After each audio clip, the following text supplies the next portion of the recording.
Good evening, friends. So, today we are going to start our comprehensive current affairs program. I hope all of you would have seen my the demo video, Comprehensive Current Affairs Polity 1. So, today we are starting with international relations. Now, as I told you earlier, I'll be putting as economy 1, polity 1, international relations 1, environment 1, and again it will become polity 2, polity 3. So, our plan is Monday to Friday, 9 to 9:45 p.m. Now, I hope each one of you have a notebook. So, always please keep a notebook so that you can keep taking notes. Now, let us start. So, the first topic I'm going to cover today is international relation. Under international relations is Sudan. Now, where is Sudan? Sudan is a country in Africa. If you see the Africa map, here you can see northeast, just below Egypt. Now, Sudan, usually we don't remember because we would have heard about Egypt, South Africa, but Sudan is one important country. In fact, it is one amongst the top gold producing countries. Despite that, it is one of the poorest countries in the world. Now, you'll be surprised which country has maximum pyramids. Usually we'll think it is Egypt. No, maximum pyramids are in Sudan. Okay. Now, why Sudan now? Why I have chosen Sudan today? See, Sudan was, there were repeated coups throughout its history. Now, somewhere in 1989, one al-Bashir, he became the president. He also came through a military coup. Then he became a president almost 30 years. He was ruling till 2019. Now you can see Sudan here, and yes, you can see just it is above Ethiopia, below Egypt, and it is bordering Red Sea. Okay. Now, this al-Bashir, you can see him in this photograph. Now, he was ruling for 30 years, like it started in Nepal recently. Yes, like Gen Z protests, there also it started. Because a lot of unemployment was there. Inflation was rising like anything. And foreign currency crisis, forex crisis started in Sudan. So, all these things made, because the most important thing is the unemployment. So youth, educated people, lawyers, doctors, they all came to streets to overthrow him. Finally, army had to step in. Yes, he resigned. Yes, one intermediary government was formed from 2019. Now you can see Sudan is in Northeast Africa. 2019, yes, al-Bashir was removed through a military coup. Then a joint military civilian government till 2021. However, things changed again. Now, there are two main forces in Sudan. One is the army and another one is RSF, Rapid Support Force. Equivalent of India, you can think of our Indian Army and CRPF. Okay, so CRPF is equivalent of RSF. You can just think. Now comes the problem between these two generals. Now, 2021, they together again made a coup, removed that civilian military government, that intermediary government after al-Bashir stepped down. In fact, at that time, what they did, they brought one Sudanese who worked in World Bank, one economist, he was made the prime minister. Now, finally, yes, he was removed. Now, 2021, they together joined hands, that is, army and this rapid support force. Now this army headed by General Abdel, rapid support force by one Amedi. Now they together joined hands, removed the government, then they formed a government, but again problems started between them. Who will have the maximum control? Lot of gold mines are there in Sudan. So now the problem started in 2021. Now people are suffering like anything in Sudan, just because of fight between these two generals. One side army, another side is this rapid support force. Now, this army part, the army general is supported by some countries like Egypt, they say, whereas RSF is supported by some country like United Arab Emirates. Now, why UAE is coming into play? A lot of gold come from there. So, This problem which started between these two, now there is a genocide going on in Sudan. So much, more than 1/3 of the population are displaced. So much crisis is happening in Sudan. One of the poorest countries in the world now is Sudan. Lot of rapes, even children are getting raped. Now, whatever I have told till now, yes, it is not going to come in the exam, just a background. Now, you know, as I told you, this Hemeti and General Abdel, they are going to ask these names? No. Then what you are supposed to know? Something related to Sudan has to come this year. On what basis I am telling? See, as I told you, I cannot reveal all my cards. Okay, just trust me. Now, I feel something related to Sudan is going to coming 2026 prelims paper. So, what are all they can ask? First of all is River Nile. Now, why River Nile? See, first of all, where is River Nile? You know, Africa. Many of us will think, yes, River Nile means it is flowing horizontally. No, actually it is through vertically. Finally, where it merges, it goes and meets Mediterranean Sea. You can see here, ancient river. Okay, now this river, if you see, just imagine one river starts from Jammu and Kashmir, straight it comes to Kanyakumari. Okay, straight line. Then, in case if it is a River Nile, it will take a U-turn, again it will go straight till Kashmir, that much long. Despite that, some more water, some more length is left. Or more than 6,600 kilometers is the length of this River Nile. See where it starts? Somewhere two different major tributaries. You can see one is White Nile, another is River Nile. We'll come to that part. Now, it doesn't go to Red Sea. Please remember, it directly goes, and yes, it is there in Mediterranean Sea. Finally, it merges.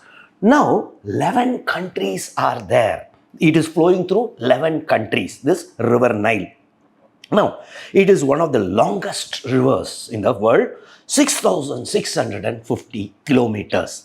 Now, you can say it is covering almost 11 countries. Now, something related to Nile, if they ask, I feel they may suddenly give which are the countries through which River Nile flows. Yes, one will be Sudan, another is Ethiopia. Now, why Ethiopia option is going to come, I am going to tell you little later. Very, very important. Now, Egypt, definitely, right? Now, just see these 11 countries and see this map, especially which I have given, just roughly, it will help you. I feel something related to River Nile can come in next year. Now, coming to the tributaries, you can see major tributary. You can see in the picture, see, there is one Lake Tana, which is Blue Nile. Another is the major Red Nile. You are seeing Lake Victoria. Now, this Lake Victoria, yes, White Nile is starting. Now, you can see in the picture, yes, two major tributaries are there. One is Blue Nile, another is White Nile. Now, where they are meeting, you can see one place called Khartoum. Now, that Khartoum is the capital of Sudan. Okay, now that is where they meet. Now, this is almost, as I told you, 11 countries. Now, why the name Blue Nile, White Nile? See, Blue Nile, you can see right hand side, and White Nile, left hand side. White Nile, the color is in such a way, sediments are less. Blue Nile, the colorish, lot of sediments are there. Now, together they are meeting in Khartoum. Please remember that. Now, there is a lot of fight going on between these two, the army and our RSF, related to Khartoum, capturing of Khartoum.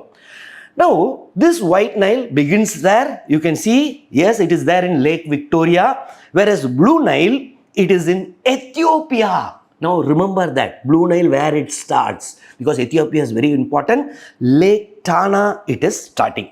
Now, they are meeting, as I told you, in Khartoum.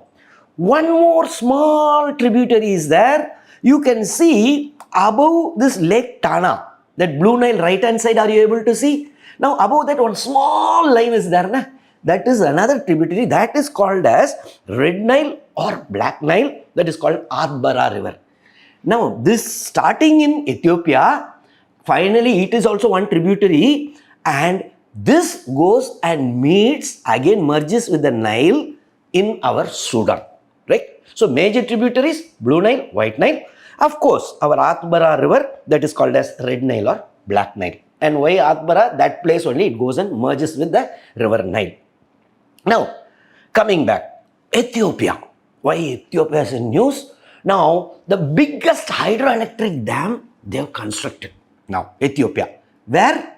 Blue Nile or White Nile? Just remember? Yes, it is Blue Nile. Just 30-40 kilometers before our Sudan, they have constructed. Lot of opposition was going from Egypt was opposing. They approached United Nations and all. Sudan approached because River Nile all are dependent. But they have constructed. In fact, the construction started long before, somewhere in 2011. Now, this year, it has just a month before it has come into operation. Now, this is the biggest hydroelectric dam in Africa, and it is also called as Millennium Dam.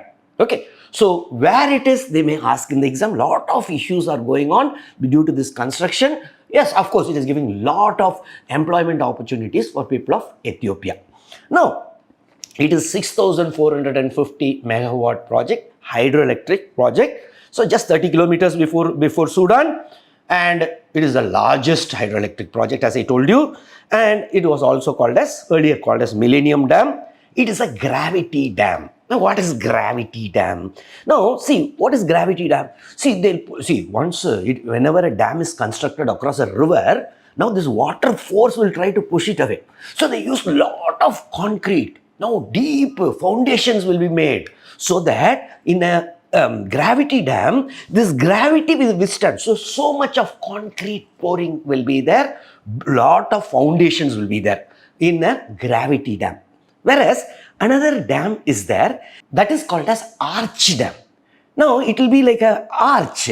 Okay, so there it is not the gravity, rather each and every structure of the dam will support each other to withstand the pressure of the water.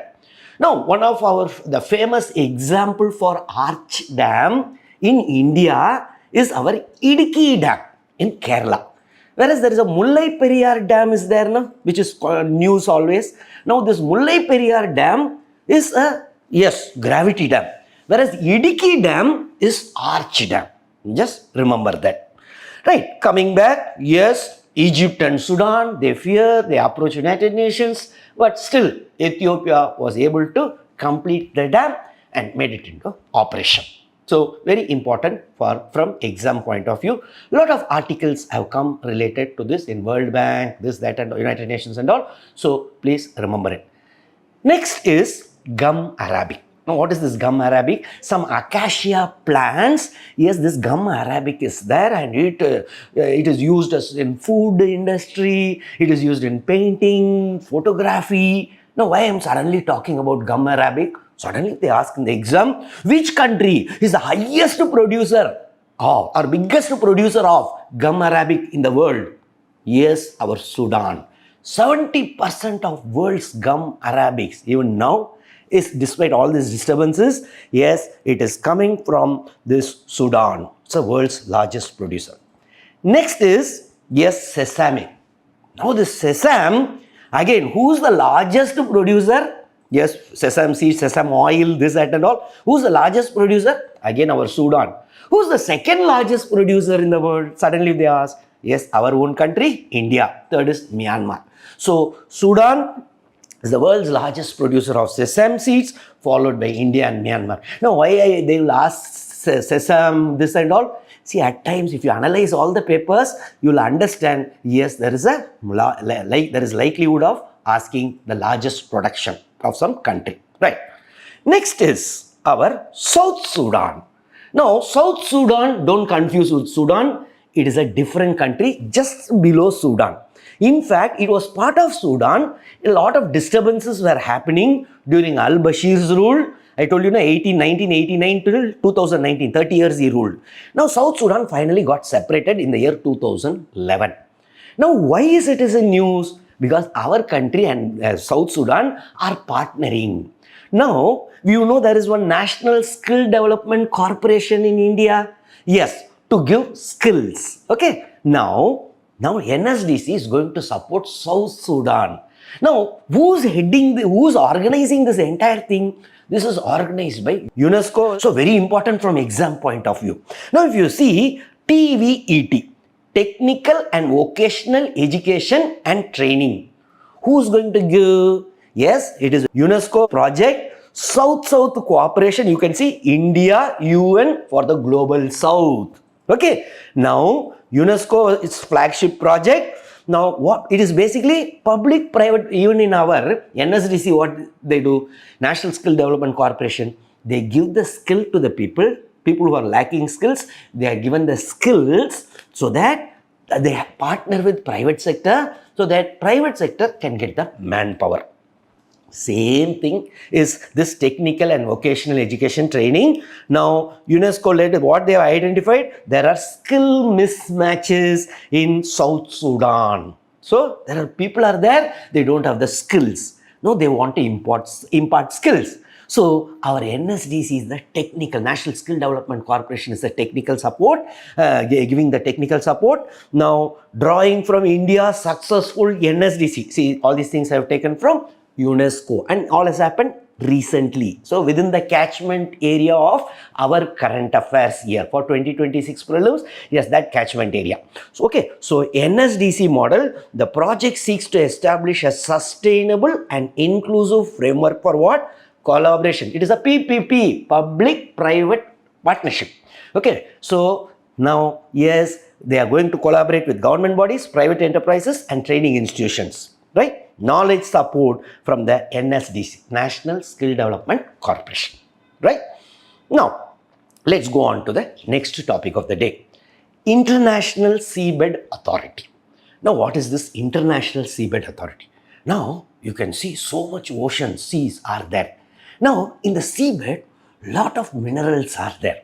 Now, so for that, United Nations, someone should not go because lot of marine marine things are there. Someone should not exploit. At the same time, lot of minerals are there which can be explored safely without damaging the environment.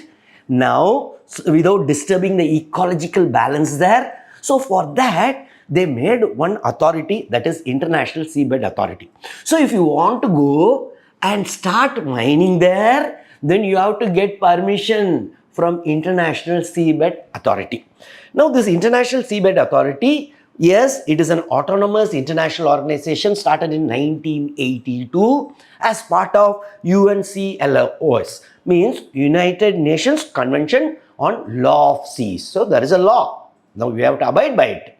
Now, why and where is the headquarter? Try to remember because it is in news. Where is the headquarter? Now, it is in Jamaica, right? It is in Jamaica. Now, International Seabed Authority, remember, very important for our prelims. Now, what is this thing? They organize ISA, International Seabed Authority, organization through which state parties, say India, Pakistan, Bangladesh, USA, Russia, they all can organize and control all mineral resources which are there in the seabeds for the benefit of humankind as a whole. Now, ISA has a mandate to ensure effective protection of the marine environment. We should not go and disturb. So, it should ecologically, we should manage it in such a way that, yes, it is not disturbing the environment. At the same time, we are exploring the minerals. Now, both are contradictory at times, I feel. However, yes, this is what is there for International Seabed Authority. They are going to give license. If you want to explore, you have to get license from International Seabed Authority. Now comes why it is in news. India has got the license and two different places for polymetallic sulfides. Right? Now, India has signed a 15-year contract between Ministry of Earth Sciences from our country and International Seabed Authority for exclusive rights for polymetallic sulfides. Now, it is in Carlsberg Ridge. Remember that Carlsberg Ridge also, suddenly they may ask in the exam. Now, where is Carlsberg Ridge? Now, somewhere you can see below Gulf of Aden, then that Somalia, right side. Yes, there it is there. Now, India is one country which has got two contracts. One for Central Indian and Southwest Ridge, And the second recently we have got for Carlsberg Ridge. No other country has got 2 contracts. Okay, so from International Seabed Authority. Now India has become the first country in the world to hold 2 contracts with International Seabed Authority for this polymetallic sulfide exploration. Now what is this polymetallic sulfide? Now polymetal, see, you can see in the picture, see, gold, silver, platinum, copper, zinc. Now all are things, there are deposits are there in the deep sea. Now, yes, polymetal contains valuable metals, and India was the first country to receive an area for see, all these statements I have taken from some websites which are potential source for directly picking and putting in the UPSC question paper. So, please remember, first country to receive an area for polymetallic nodule exploration. One more thing you have to remember, we have been named as, we are designated as pioneer investor. Remember this term. Directly it can come. India is a pioneer investor. Now, with 2 PMS contracts now in place, see, one is already I told you, Central Indian Ridge and Southwest Ridge, already we got. Now, we have got for Carlsberg Ridge also. Now, where is this Carlsberg Ridge? You can see that is the meeting point of African plate, Indian plate, Australian plate. These tectonic plates and all, your geography teachers would have taught you. Yes, that is the meeting point. It is somewhere triple junction, African, Indian and Australian tectonic plates, northwest of Gulf of Eden. Ridge separates Arabian Sea from the Somali Basin.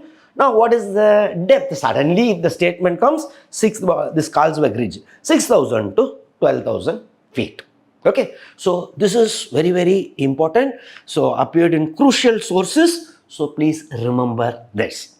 India is the first country to get 2 such contracts. Right. Next topic is our Haiti. Now, where is Haiti? Now, usually we won't remember these countries. Nah? Yes, Haiti, if you remember long, somewhere in history you would have studied, 1492, our Christopher Columbus got permission from Queen Isabella. Okay, he was traveling from Spain, Queen Isabella. Then he started, and finally, before leaving Europe, finally it's called Spanish island will be there. That is called Canary Island. It will be in Western Africa, but it comes under Spain even now. Now, there he went there, and he was, now it's totally Atlantic Ocean, unexplored. So he was little scared, others were scared, and one more important thing happened. There, one princess was there. First, people say, immediate love. It started. Christopher Columbus told, no, I better stay here. Then that princess only told, no, you go. She encouraged. So even people now, Canary Island people say, because of us, America was discovered. Finally, he left. Okay. Now, Christopher Columbus gradually went, and finally, he reached Bahamas, Cuba, and Haiti. So, if you see Haiti, just remember, it's just below United States. You can see somewhere, it is sharing the border with Dominican Republic also. Now, Cuba is there. Now, it is just, even though it is just below USA. USA is such a powerful country, rich country. But Haiti is one of the poorest countries in the world. Okay, 80% of the population, they are living in poverty. And 60% of the population are unemployed or underemployed. Now, if you see this Haiti, suddenly what happened? Again, you see a geography. I expect some question can come in Haiti in this year. So, this Haiti, you can see Atlantic Ocean is there, Dominican Republic, Cuba, and yes, Caribbean Sea. Now, Haiti is bordered, that and all you just see. Please give some importance for Haiti this year. Now, Cuba is very near. Now, why suddenly in news? 2021, the president of Haiti was assassinated. After that, there's no control at all. Full of gang fights are going on. Now, there people are suffering like anything. People are getting displaced. Now, all world countries want to bring some peace there, including USA. But gangs have taken over. They are raping people there. And people are suffering like anything. So, now Haiti, which in fact it got independence, it was under France. After USA, it was the second country to get independence. Somewhere in 1804 itself, I think they got independence. But still, what has happened? Yes, they are suffering just because there is no control at the top. One president was assassinated and gangs have taken over. Now, 4/5 of the population, 4/5 means, yes, 80% of the population are living in poverty, and 3/5, 60% of the population, yes, they are underemployed or unemployed. Now, coming back, now, why Haiti is in news? Yes, it was there. Gang violence is happening. Now, recently, United Nations Security Council, they came in, they thought something we have to do. So, they have made one gang suppression force. Now, this gang suppression force is going to go to Haiti and ensure that these gangs are there. No, they are suppressed, they are neutralized because people are suffering. Now, totally 5,550 is the manpower. 5,550. 5,550. In that 5,500 will be military or police and 50 people will be civilians. So, United Nations Security Council recently passed. Now, who are UN Security Council? 15 members. 5 permanent and 10 non-permanent. Now, in that 3 people abstained. Who all abstained? China abstained.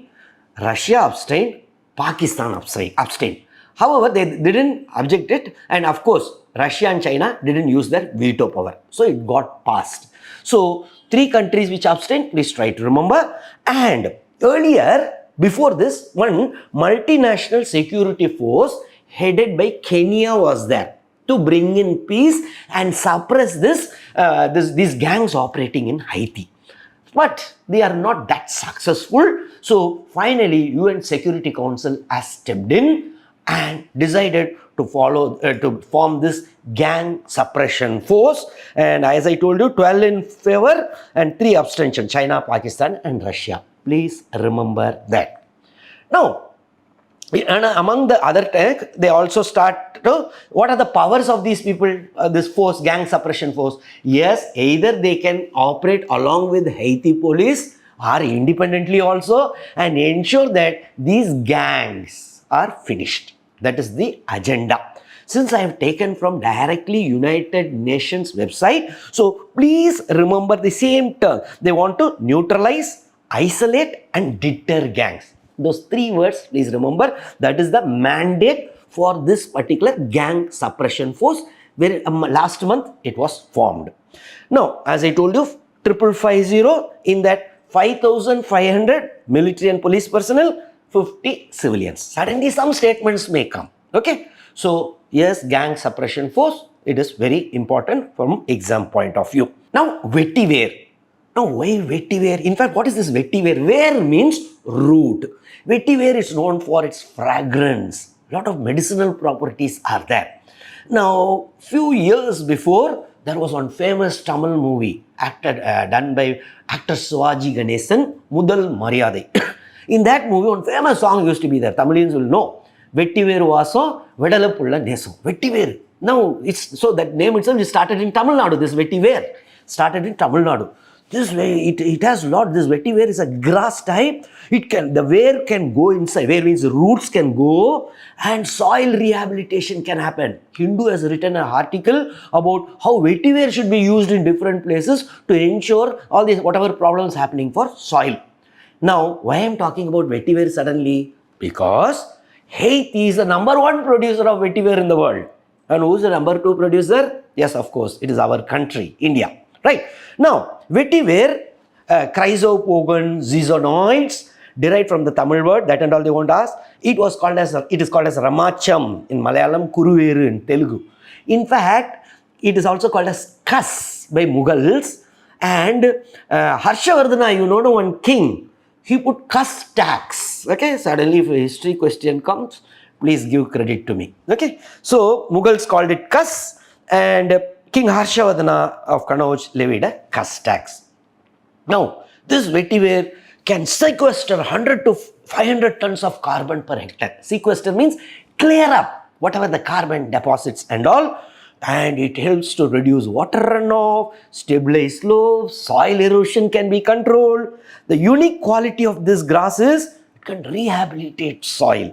So they are giving it as a solution. Okay, now treat wastewater through phytoremediation. What is phytoremediation? Using live plants, you can remedy the soil, air, water and all. Okay, it will absorb. So this vetiver biggest producer is our Haiti. Major vetiver producers, Haiti, India, Indonesia, right?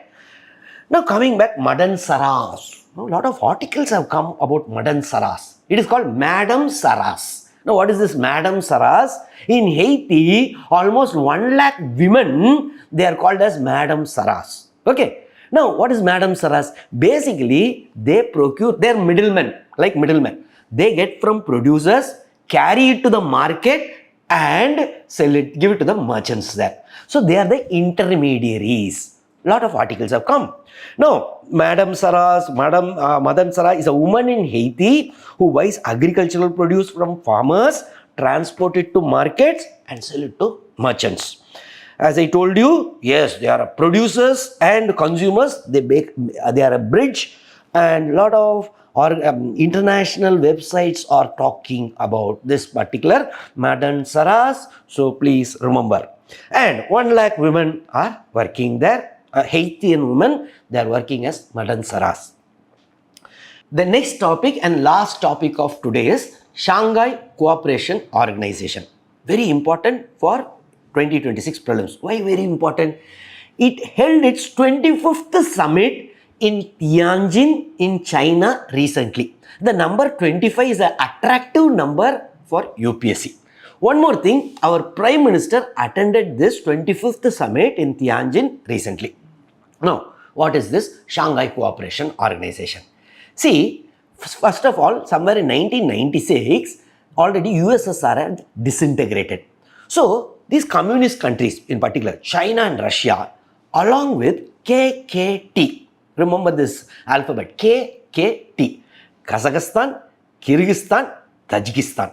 Now, this KKT along with Russia and China assembled in Shanghai. Shanghai is a place in China.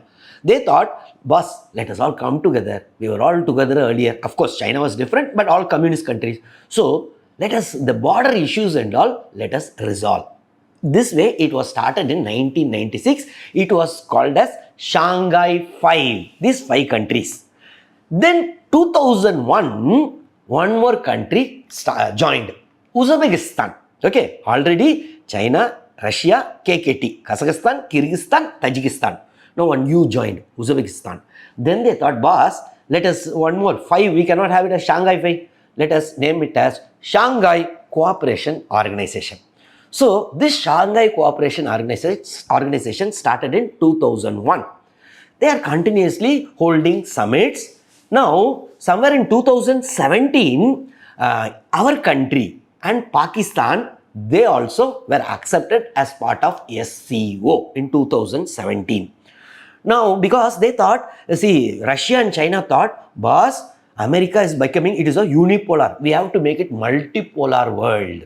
So, let us strengthen it. That is the reason India was allowed to join, Pakistan was allowed to join. Somewhere in 2023, Iran joined. And last to join is Belarus. Remember, which is the last country to join this? Belarus. So now 10 countries are there. Yes, we know the founding 5. In addition, founding 5 plus Uzbekistan. So 2001, yes, 6 countries. Then India, Pakistan, Iran and Belarus. So 10 countries are there. Now, what is their role? You can see in the map. Yes, all you see, this is very important. Europe, Asia, because Russia is having a lot of landmass, and China, now India, a lot of population we are having. Iran has joined, oil. So, it is becoming one of the important organizations. Now, this Shanghai Cooperation Organization is a Eurasian, Europe-Asia, Eurasian Political, Economic and International Security Organization. So, already these details I have already told you about Shanghai 5 and all. Yes, which country joined recently? Belarus in 2024.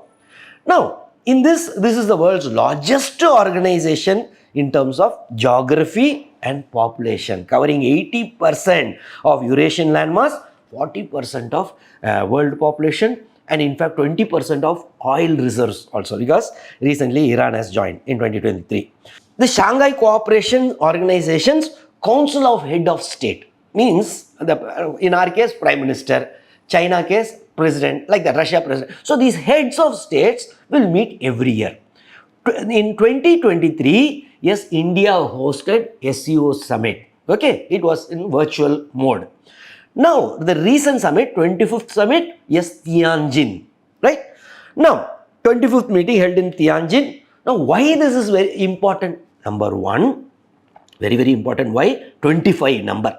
Second is, see that following this SEO only, this victory parade came, because at that time Trump, tariff, this, that. So China, then Russia, North Korea, all these three leaders assembled together. China was showing off how much military strength it is there. So in fact, our Prime Minister, yes, he first went to Japan, stayed there for 2 days. Then he went there to Tianjin, attended that summit. Of course, he didn't attend the military parade. Military parade started next day. So now Tianjin summit is very, very, our SCO, Shanghai Cooperation Organization, is very important because, yes, 25th year. Now, what were all discussed? Now, from our exam point of view, what our Prime Minister told. See, one thing you should know, our Prime Minister is good in how he comes out with nice jargons. So, Shanghai Cooperation Organization, SCO. So, he highlighted, boss, this is the crucial important thing is, yes, for yes, he told security. Now, why he told suddenly security? Because this year, India, Pakistan, the terrorism issue and Pahalgam attack. So, to highlight that, he told security. Then, connectivity for C. Okay, Shanghai Cooperation Organization. So, here, security, connectivity. Connectivity, why? Because US has put some sanction. We cannot use the port, which is Chabahar port. So, that connectivity should be strengthened. And third is for O, he used the word opportunity, like startup, youth empowerment. So these three words, please remember. Suddenly they can take it directly and put it in the exam paper. One is security, connectivity, and opportunity.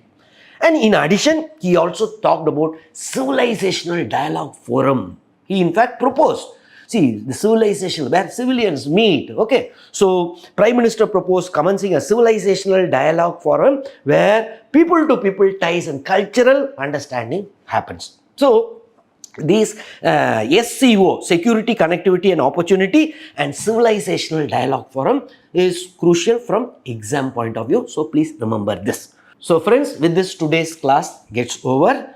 So tomorrow you should revise it for 10 minutes. Every day, make it a habit that whatever class I am teaching, next day, 10 minutes you have to revise so that retention is better. So see you tomorrow. Good night, sweet dreams.